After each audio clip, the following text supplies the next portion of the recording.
even more reason to get here a few minutes early.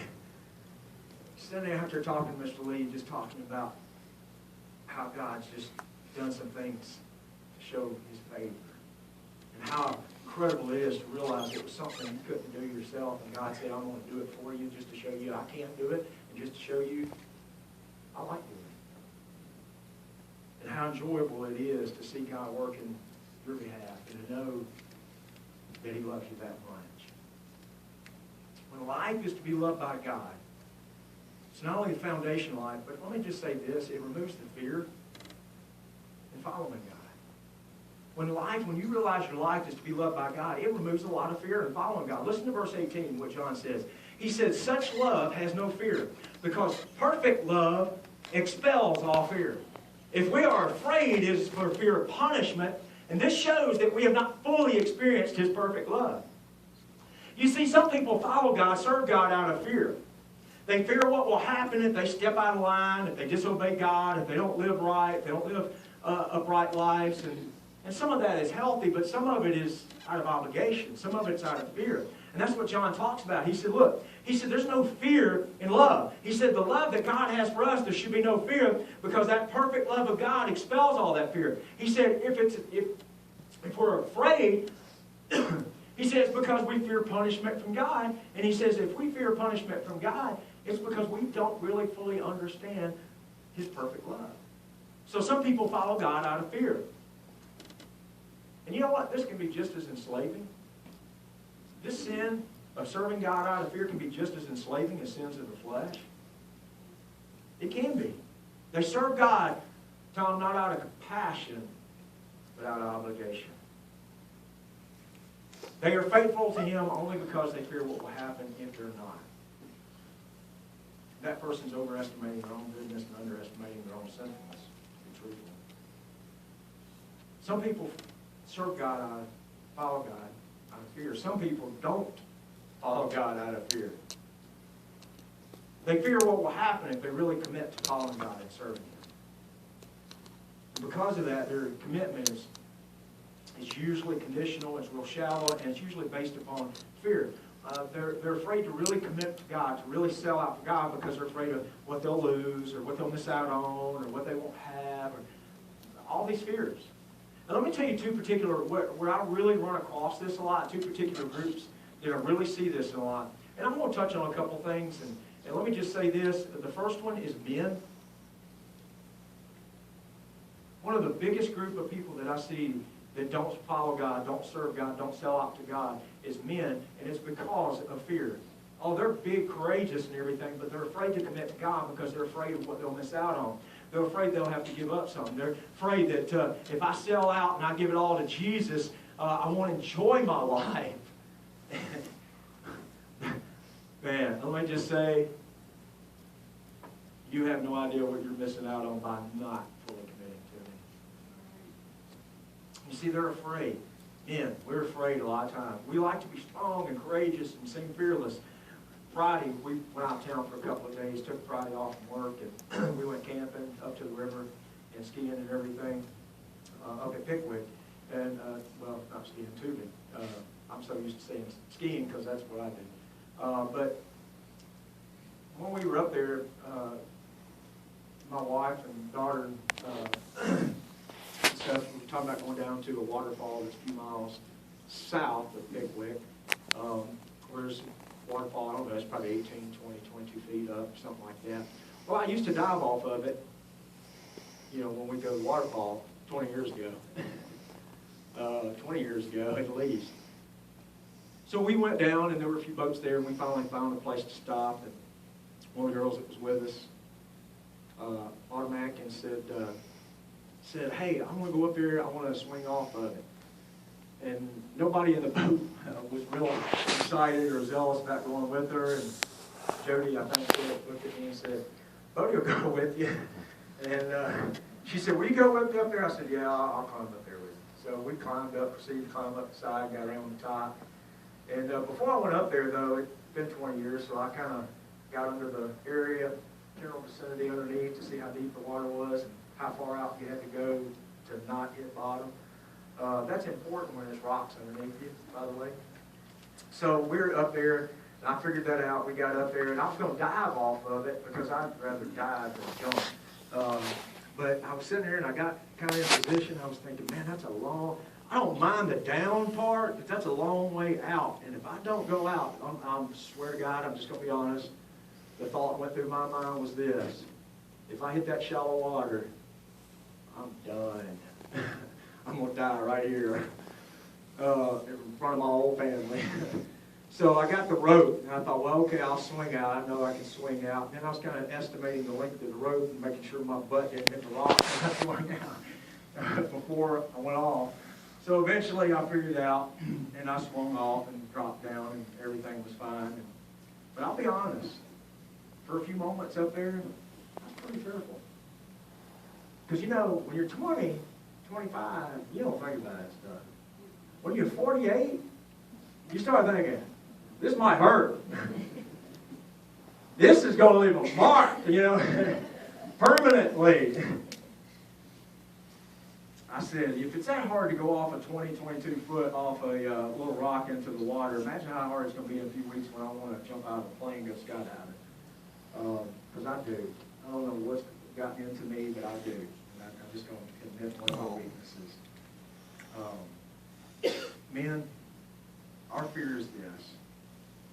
It's our fear, because I share it with you guys. Our fear is if I really just sell out, and I say, God, here's my life. It is all open to you, and I want to serve you. I want to follow you. I invite you in. I give you complete control. If we're afraid of what we're going to miss out on. And just behind that curtain is the life you've always wanted. And you just don't realize it.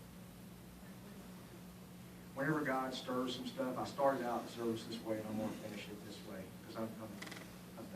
That's one little thing I want to mention. I'm done. I want to finish the way I started out. Whenever God is unsettling some stuff in your life, it feels crazy, chaotic, and you think, the old was better than this because at least I was comfortable there. The problem with it is oh God, I hate saying this, we comfortably numb. Some of you are going, think for it. Christian, don't start playing that. When you come down here, don't play during the night. I have to make sure I clarify that, because you never know. We were comfortable with no idea what we were missing out. The destiny, the future, the plans, everything that God has envisioned for your life, which is so much greater and far more incredible than anything that you and I could dream up for our own life.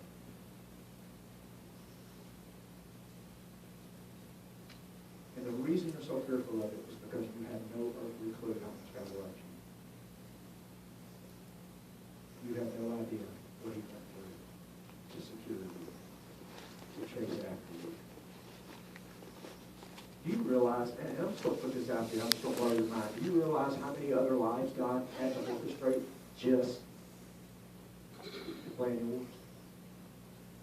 Do you realize how many other lives God may have kind of jacked up their schedules and plans just so He could get them in your line of sight, just so He could get them in your path? That'll blow your mind if you really think about that.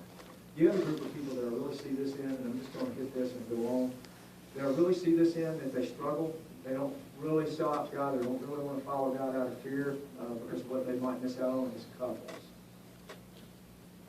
As you can imagine with couples, I do some premarital counseling, do some weddings and stuff. And couples tend to have this mindset, I see it over and over again, and in almost every age range of couples. They mentally are portraying this. I want to date, relate, and marry my way because I might miss out on something, or I might miss out on some fun if I do it God's way. And I've done some weddings for couples that were living together prior to their wedding and all of that stuff. And I will just be frank, a lot of pastors won't touch that with 10-foot pole because it's, quite frankly, it's messy. And I'm getting ready to do a series in a few weeks that I'm so pumped about. And Jody said, you need to call that series Messy. And I said, I think I will. You probably are right.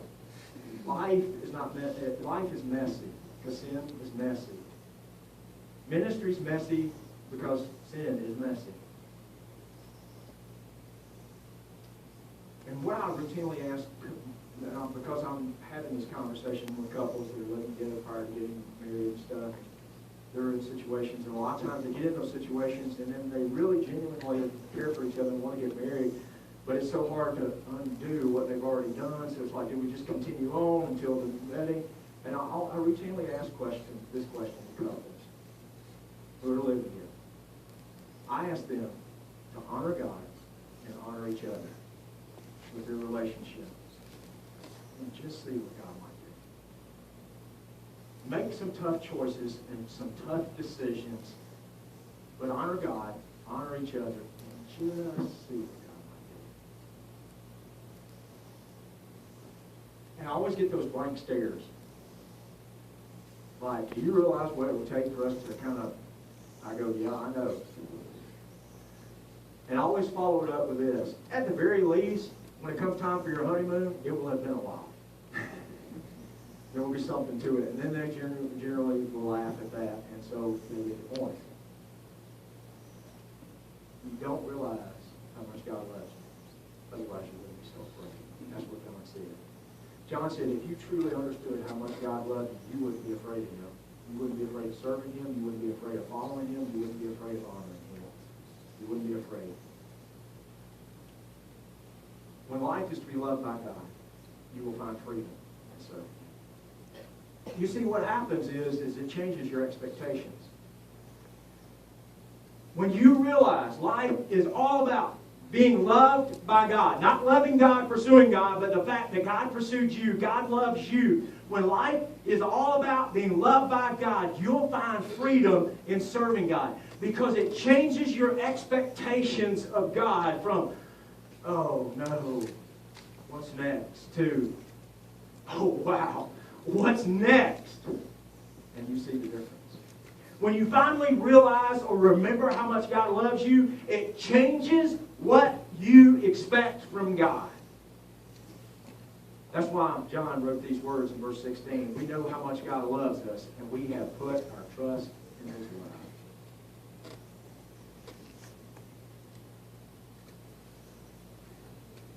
You will find freedom in serving God when you realize that life is loved by God. You will find freedom in it. It will remove the fear. It is the foundation of life. To be loved